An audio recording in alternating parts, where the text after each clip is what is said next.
Hi my dear friends, ഞങ്ങളുടെ super woman 369 ചാനലിലേക്ക് എല്ലാവർക്കും സ്വാഗതം. ഞാനിന്ന് ഈ വീഡിയോയിൽ കാണിക്കുന്നത് കുക്കിംഗ് അല്ല, ദുബായിൽ വെച്ച് നടന്ന ചെട്ടികുളങ്ങരയമ്മ പ്രവാസി സേവാ സമിതി നടത്തിയ ഭരണി മഹോത്സവമാണ്.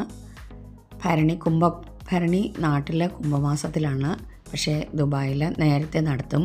കാരണം ദുബായിലുള്ളവർക്ക് നാട്ടിൽ പോയിട്ട് കുംഭഭരണി ആഘോഷിക്കാൻ വേണ്ടിയിട്ടാണ്.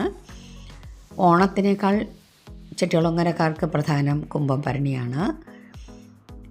അതിനു വേണ്ടിയിട്ടുള്ള ഒരുക്കങ്ങളും കാഴ്ചകളുമാണ് ഈ കാണുന്നതെല്ലാം. 13 കരക്കാരുടെ 13 കെട്ടുകാഴ്ചകളും ഇവിടെ അണിഞ്ഞൊരുക്കിയിട്ടുണ്ട്. ചെട്ടികുളങ്ങര അമ്മയ്ക്ക് ഏറെ പ്രിയപ്പെട്ട കുത്തിയോട്ടച്ചെവിടും പാട്ടും ഇവിടെ ഗംഭീരമായി നടക്കുന്നുണ്ട്. ആ സമയത്ത് തന്നെ കഞ്ഞിസദ്യയും നടക്കും. കഞ്ഞി, അസ്ത്രം, മുതിരപ്പുഴുക്ക്, ഉണ്ണിയപ്പം, അവൽ നനച്ചത്, പപ്പടം, പഴം, കടുമാങ്ങ എന്നിവയാണ് ഇതിനകത്തിലെ വിഭവങ്ങൾ.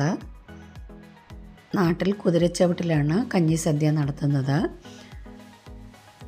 അതിനൊരു കഥ തന്നെയുണ്ട്. ദേവി വന്ന സമയത്ത് അമ്പലം നിൽക്കുന്ന സ്ഥലത്തിൻ്റെ തെക്ക് വശത്തുള്ള ഇല്ലത്ത് പണ്ട് പെരമേഞ്ഞിരുന്ന സമയമായിരുന്നു.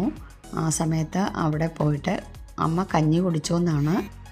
അതിനു വേണ്ടിയിട്ടാണ് ഓരോ കുതിരയുടെയും ചുവട്ടിൽ കഞ്ഞിസദ്യ നടത്തുന്നത്.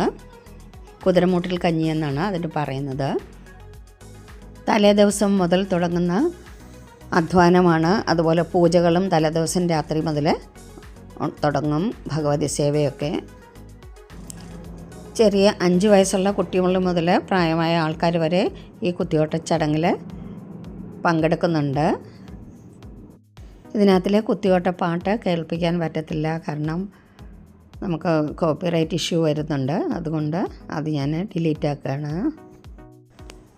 ദുബായിലെ അജ്മാനിൽ വെച്ച് നടക്കുന്ന ഈ ചടങ്ങിൽ 10,000-ൽ കൂടുതൽ ആളുകൾ രാവിലെ മുതൽ വൈകുന്നേരം വരെ ഓരോ ചടങ്ങുകളിൽ പൂജകൾ, കഞ്ഞിസദ്യ, കുത്തിയോട്ടം ഇതിനെല്ലാം പങ്കെടുക്കുന്നുണ്ട്. വളരെ ഗംഭീരമായിട്ട് തന്നെ ഈ ചടങ്ങുകൾ ഭംഗിയായി നടക്കുന്നുണ്ട്. എനിക്ക് ഈ ചടങ്ങിൽ രാവിലെ എത്തിയ എനിക്ക് ഒരുപാട് സന്തോഷം നൽകി. പഴയ കൂട്ടുകാരെയും റിലേറ്റീവ്സിനെയും ഒക്കെ എനിക്ക് കാണാൻ പറ്റി. എല്ലാവർക്കും വലിയ സന്തോഷമായി, എനിക്കും സന്തോഷമായി. അപ്പോൾ ഇതുവരെ എൻ്റെ ഈ വീഡിയോ കണ്ടുകൊണ്ടിരുന്ന എല്ലാവർക്കും താങ്ക് യു സോ മച്ച്.